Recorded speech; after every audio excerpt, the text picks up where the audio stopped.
ಬಲ ಪ್ರದರ್ಶನವನ್ನ ಮಾಡೋಕೆ ಈಗ ಮುಖ್ಯಮಂತ್ರಿಗಳು ಮುಂದಾಗ್ತಾ ಇದ್ದಾರೆ. ಹೇಗೆ, ಯಾವ ರೀತಿಯಾಗಿ ಬಲ ಪ್ರದರ್ಶನ ಮಾಡ್ತಾರೆ? ಆಗಸ್ಟ್ 22ಕ್ಕೆ ಮುಖ್ಯಮಂತ್ರಿ ಸಿದ್ದರಾಮಯ್ಯನವರು ಬಲ ಪ್ರದರ್ಶನವನ್ನ ಮಾಡಲಿದ್ದಾರೆ. ಆಗಸ್ಟ್ 23ಕ್ಕೆ ಕಾಂಗ್ರೆಸ್ ಹೈಕಮಾಂಡ್ಗೆ ಸಂಪೂರ್ಣ ವರದಿಯನ್ನ ಕೊಡಕ್ಕೆ ಮುಂದಾಗಿದ್ದಾರೆ. ಒಳ ಮತ್ತು ಹೊರ ವಿರೋಧಿಗಳಿಗೆ ಸಿದ್ದರಾಮಯ್ಯ ಸಂದೇಶ ಕಳುಹಿಸುವಂತಹ ಪ್ಲಾನ್ ಇದೆ. ಕಾಂಗ್ರೆಸ್ ಹೈಕಮಾಂಡ್ ಸಚಿವರು ಆಪ್ತರು ಜೊತೆಗೆ ಇದ್ದಾರೆ ಅನ್ನುವಂಥ ಸಂದೇಶ, ಶಾಸಕರು ನನ್ನ ಪರ ಇದ್ದಾರೆ ಅನ್ನುವಂಥ ಸಂದೇಶ ರವಾನಿಸುವಂತ ಸಾಧ್ಯತೆ, ಶಾಸಕರಿಗೆ ಮನವರಿಕೆ ಮಾಡಿಕೊಡುವಂಥ ನೆಪ. ಆದರೆ ಅಸಲಿ ಗೇಮ್ ಬೇರೆ ಏನಾದರೂ ಇದೆಯಾ? ಒಂದೇ ಏಟಿಗೆ ಎರಡು ಹಕ್ಕಿ ಹೊಡೆಯುವ ತಂತ್ರಕ್ಕೆ ಕೈ ಹಾಕಿದ್ರ ಸಿದ್ದರಾಮಯ್ಯನವರು ಅನ್ನುವಂಥದ್ದನ್ನ ನೋಡಬೇಕೀಗ. ಸದ್ಯಕ್ಕಂತೂ ಆಗಸ್ಟ್ 22ಕ್ಕೆ ಬಲ ಪ್ರದರ್ಶನಕ್ಕೆ ಮುಂದಾಗ್ತಾ ಇದ್ದಾರೆ. ನನ್ನ ಸಹೋದ್ಯೋಗಿ ಪೊಲಿಟಿಕಲ್ ಬ್ಯೂರೋ ಹೆಡ್ ಆಗಿರುವಂಥ ರವೀಶ್ ನನ್ನ ಸಂಪರ್ಕಕ್ಕೆ ಸಿಗ್ತಾ ಇದ್ದಾರೆ. ರವೀಶ್, ತುಂಬಾ ಜನ ಟವೆಲ್ ಹಾಕೋಕೆ ರೆಡಿಯಾಗಿ ಕೂತ್ಕೊಂಡಿದ್ದಾರೆ. ಜಾತಿ ಕಾರ್ಡನ್ನ ಪ್ಲೇ ಮಾಡಿಕೊಂಡು ಒಕ್ಕಲಿಗರಿಂದ ನಾನಾಗಬೇಕು ಅಂತೇಳಿ, ದಲಿತರಿಂದ ನಾನಾಗಬೇಕು ಅಂತ, ಲಿಂಗಾಯತರಿಂದ ನಾನಾಗಬೇಕು ಅಂತೇಳಿ, ಇನ್ನು ಉಳಿದಿರುವಂಥ ಬಾಕಿ 3.5 ವರ್ಷ ನಾನೇ CM, ಏನು ಮಾಡಿದ್ರು ಅಲುಗಾಡಿಸಕ್ಕಾಗೋದಿಲ್ಲ, ನನಗೆ ಇಷ್ಟೊಂದು ಶಕ್ತಿ ಇದೆ ಅನ್ನುವಂಥ ಮೆಸೇಜನ್ನು ಪಾಸ್ ಮಾಡೋಕ್ಕೆ ಈಗ ಸಿದ್ದರಾಮಯ್ಯನವರು ಮುಂದಾಗಿದ್ದಾರೆ. ಅವತ್ತು ಬರ್ತ್ಡೇ ಮೂಲಕ ತೋರಿಸಿದ್ರು, ಇವತ್ತು ಮತ್ತೊಮ್ಮೆ ಬಲ ಪ್ರದರ್ಶನದ ಮೂಲಕವಾಗಿ ತೋರಿಸ್ತಾ ಇದ್ದಾರೆ ಅಂತ.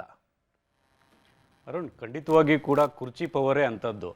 ಯಾರು ಒಂದು ರೀತಿಯಲ್ಲಿ ಬಿಕ್ಕಟ್ಟನ್ನು ಸೃಷ್ಟಿ ಮಾಡಿಕೊಂಡಂಥ ಸಂದರ್ಭದಲ್ಲಿ ಬಿಕ್ಕಟ್ಟು ಸೃಷ್ಟಿಯಾದರೆ ಎಲ್ಲೋ ಒಂದು ಕಡೆ 3-4 ಜನ ಆ ಒಂದು ಕುರ್ಚಿ ಮೇಲೆ ಕಣ್ಣಿಟ್ಟಿರ್ತಾರೆ. ಅದು ಎಲ್ಲ ಪಕ್ಷಗಳಲ್ಲೂ ಕೂಡ ಮುಂದುವರೆದಿರ್ತಕ್ಕಂಥದ್ದು.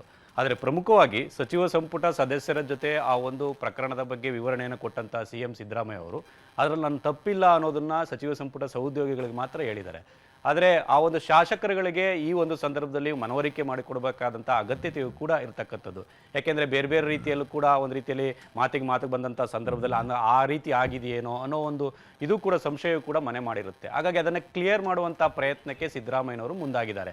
ಆ ಕಾರಣಕ್ಕೋಸ್ಕರವಾಗಿ ಗುರುವಾರ ಸಂಜೆ 4 ಗಂಟೆಗೆ ವಿಧಾನಸೌಧದಲ್ಲಿ ಶಾಸಕಾಂಗ ಪಕ್ಷದ ಸಭೆಯನ್ನು ಕರೆದಿದ್ದಾರೆ. ಹಾಗಾಗಿ ಇದು ಒಂದು ಮೇಲ್ನೋಟಕ್ಕೆ ಎಲ್ಲೋ ಒಂದು ಕಡೆ ಶಾಸಕರಿಗೆ ಮನವರಿಕೆ ಮಾಡಿಕೊಡುವಂಥ ಪ್ರಯತ್ನ ಅಂದರೂ ಕೂಡ ಎಲ್ಲೊಂದು ಕಡೆ ಶಾಸಕರೆಲ್ಲರೂ ಕೂಡ ನನ್ನ ಪರ ಇದ್ದಾರೆ ಅನ್ನೋ ಮೆಸೇಜ್ ಅನ್ನು ಕೂಡ ಕಳಿಸೋದಕ್ಕೆ ಇದೊಂದು ತಂತ್ರಗಾರಿಕೆ ಅನ್ನೋದ್ರ ಬಗ್ಗೆ ಕೂಡ ರಾಜಕೀಯ ವಲಯಗಳಲ್ಲಿ ಚರ್ಚೆ ಆಗ್ತದೆ.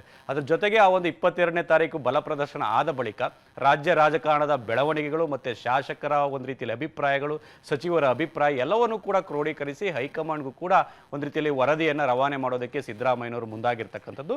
ಇದೆಲ್ಲವನ್ನೂ ಕೂಡ ನೋಡಿದ್ರೆ ಒಂದು ಕಡೆ ಕಾನೂನು ಹೋರಾಟದಲ್ಲಿ ನಾನು ಯಾವುದೇ ರೀತಿಯ ತಪ್ಪು ಮಾಡಿಲ್ಲ, ತಪ್ಪಿತಸ್ಥ ಅಲ್ಲ ಅನ್ನೋದನ್ನು ಸಾಬೀತುಪಡಿಸೋದ್ರ ಜೊತೆಗೆ ಇನ್ನೊಂದು ಕಡೆ ರಾಜಕೀಯ ಹೋರಾಟ, ಅಂದರೆ ಕುರ್ಚಿಯನ್ನು ಉಳಿಸ್ಕೊಳ್ಬೇಕಾಗಿರ್ತಕ್ಕಂಥದ್ದು, ಜೊತೆಗೆ ಭವಿಷ್ಯದ ದೃಷ್ಟಿಯಿಂದಲೂ ಕೂಡ, ಅಂದರೆ ಕಡೆಯ ರಾಜಕೀಯ ಕಾಲಘಟ್ಟದಲ್ಲಿ ನಾನು ಕಪ್ಪು ಚುಕ್ಕೆ ಇರಬಾರ್ದು ಅನ್ನೋ ದೃಷ್ಟಿಯಿಂದನೂ ಕೂಡ ಒಂದು ರೀತಿಯಲ್ಲಿ ರಾಜಕೀಯ ಹೋರಾಟವನ್ನು ಮಾಡಬೇಕಾದಂಥ ಅನಿವಾರ್ಯತೆ ಸಿದ್ದರಾಮಯ್ಯನವರಿಗಿದೆ.